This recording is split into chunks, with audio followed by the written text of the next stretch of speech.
Hello everyone, welcome to financial tree company, जहां हम बात करते हैं टैक्स और फाइनेंस रिलेटेड मैटर्स की।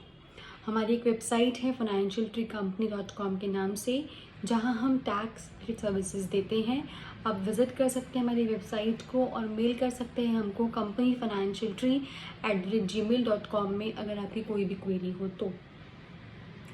आज का जो हमारा टॉपिक है वो है taxation on gold jewellery, gold bars and gold coins. यानी गोल्ड बार्स, गोल्ड कॉइन और गोल्ड ज्वेलरी में क्या टैक्सेशन के रूल्स है और उस पर क्या टैक्स लगता है या नहीं लगता है, इस टॉपिक में हम डिस्कस करेंगे। इंडिया जो है वो गोल्ड का सबसे बड़ा इंपोर्टर है, यानी इंडिया गोल्ड बहुत हाई वैल्यू में इंपोर्ट करता है ऑयल के बाद। इंडिया में गोल्ड का कंजम्पशन बहुत ज़्यादा है क्योंकि लोग गोल्ड में इन्वेस्ट करना चाहते हैं। किसी की भी शादी होती है घर में तो सबसे ज़्यादा कॉस्ट अगर शादी में किसी चीज़ का लगता है तो वो है परचेज ऑफ गोल्ड। गोल्ड बहुत हैवी मात्रा में गोल्ड ज्वेलरी खरीदी जाती है और ये पीढ़ी दर पीढ़ी ट्रांसफ़र होती है, ताकि एक दो कारणों की कारण ये होती है कि एक इंडिया में हर फैमिलीज ये अपना स्टैंडर्ड मेंटेन करना चाहती है कि हमने इतने गोल्ड बार्स, इतने गोल्ड कॉइन्स या जो गोल्ड ज्वेलरी शादी में चढ़ाया है या किसी और ओकेशन में दिया है या हमने खरीदा है, या जो इनके जो घर की स्टैंडर्ड होती है, घर की रेपुटेशन जो होती है वो गोल्ड बार्स, गोल्ड कॉइन्स और गोल्ड ज्वेलरी से होती है। दूसरी चीज़ है, गोल्ड में इन्वेस्ट करना चाहते हैं, यानी गोल्ड बार्स, गोल्ड कॉइन्स में इन्वेस्ट करना चाहते हैं क्योंकि उनसे वो इनकम अर्न करना चाहते हैं। जब भी इनके प्राइस फ्लक्चुएट होते हैं तो उसके इनकम को इन्वेस्टमेंट के तौर पे यूज़ करते हैं गोल्ड को, इसलिए गोल्ड का कंजम्पशन इंडिया में बहुत ज़्यादा है। जब भी गोल्ड बार, गोल्ड कॉइन्स या गोल्ड ज्वेलरी सेल करते हैं तो उस पर टैक्सेबिलिटी कैसी होती है, ये हमेशा डाउट रहता है हर इंसान का जो गोल्ड ज्वेलरी, गोल्ड बार्स को बेचता है। इसमें क्रूशल कुछ नहीं है, समझने की बस चीज़ है, लेकिन क्रूशल ज़रूर लगता है। इसमें क्या बोला गया है कि अगर आप गोल्ड ज्वेलरी, गोल्ड बार और गोल्ड कॉइन को बेचते हैं तो जो आपको कैपिटल गेन्स देना होगा, जो प्रॉफिट होगा उसको कैपिटल गेन्स बोलेंगे और आपको कैपिटल गेन्स देना होगा। ज्वेलरी को, गोल्ड बार्स और गोल्ड कॉइन्स को, ज्वेलरी को, गोल्ड बार्स और गोल्ड कॉइन्स को बोला गया है कैपिटल एसेट में इंक्लूड किया गया है, यानी वो आपकी कैपिटल एसेट है और उसके ट्रांसफ़र पे कैपिटल गेन होता है। नाउ अब इसमें टैक्सेशन के रूल्स क्या हैं। सबसे पहले पीरियड ऑफ होल्डिंग देखना रहता है उसके लिए कि आपने कितने टर्म के लिए उस गोल्ड को हेल्ड किया है अपने पास। डेट ऑफ परचेज से अगर आप 3 साल तक अगर गोल्ड को या गोल्ड ज्वेलरी या गोल्ड बार को होल्ड करते हैं, अपने पास पर रखते हैं, तो अगर 3 साल तक आप रखते हैं तो वो शॉर्ट टर्म कैपिटल गेन्स होता है। अगर 3 साल के बाद उसको बेचते हैं तो लॉन्ग टर्म कैपिटल गेन्स होता है। यानी 3 साल से पहले अगर आपने बेचा तो शॉर्ट टर्म कैपिटल गेन्स, 3 साल के बाद बेचा तो लॉन्ग टर्म कैपिटल गेन्स उसको माना जाता है।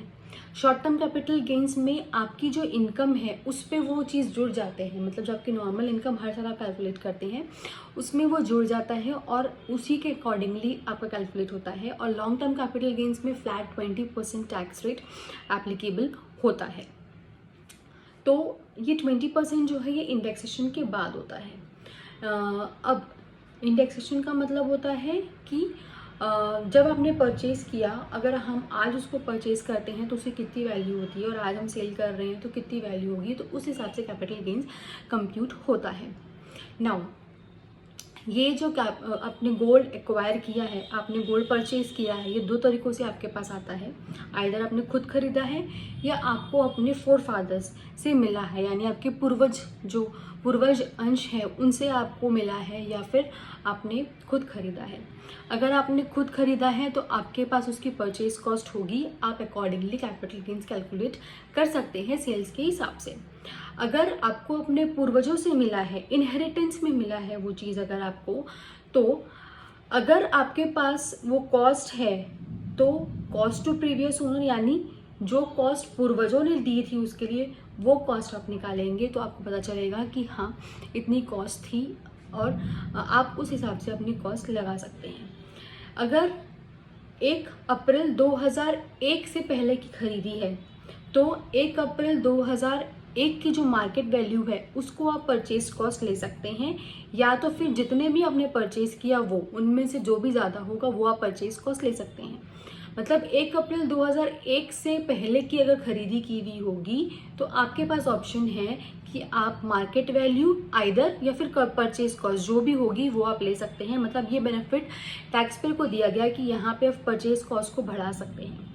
अगर आप 1 अप्रैल 2001 से पहले की खरीदी है आपकी ज्वेलरी की, तो अगर आपकी 1 अप्रैल 2001 के बाद की खरीदी है ज्वेलरी की, तो उस केस में आपका जो परचेज कॉस्ट होगा वही आपका कॉस्ट होगा, उस हिसाब से आपको कंप्यूट करना होगा। तो अब ये तो समझ में आ गया होगा कि कैपिटल गेन्स जो है वो ज्वेलरी में, गोल्ड बार्स में और गोल्ड कॉइन्स में इस तरीके से लगता है। इसमें इन्वेस्टमेंट्स के लिए और भी, गोल्ड इन्वेस्टमेंट्स के लिए और भी चीज़ें यूज होती है। Gold mutual funds, civilian gold bonds, digital golds, ये सारी चीज़ें होती है। इसके टैक्सेशन के रूल्स हम अलग से समझेंगे। ये फिजिकल गोल्ड जो हम ट्रांसफ़र करते हैं, जो हम सेल करते हैं, उसके टैक्सेशन इस तरीके से होते हैं, ये इसमें हमने ये समझा है। होप आपको समझ में आ गया होगा कि गोल्ड ज्वेलरी, गोल्ड बार, गोल्ड कॉइन या कोई भी ऐसे ऑर्नामेंट जिसमें गोल्ड लगे हैं, कुछ भी ऐसी चीज़ें हो जिसमें गोल्ड लगे हैं, अगर आप उसको ट्रांसफ़र करते हैं तो उसका कैपिटल गेन्स राइज होता है और आपको उस पर टैक्स भरना होता है। होप आपको क्लियर हो गया होगा। अगर आपकी कोई भी क्वेरी हो तो आप हमें मेल कर सकते हैं companyfinancialtree@gmail.com में। Thank you.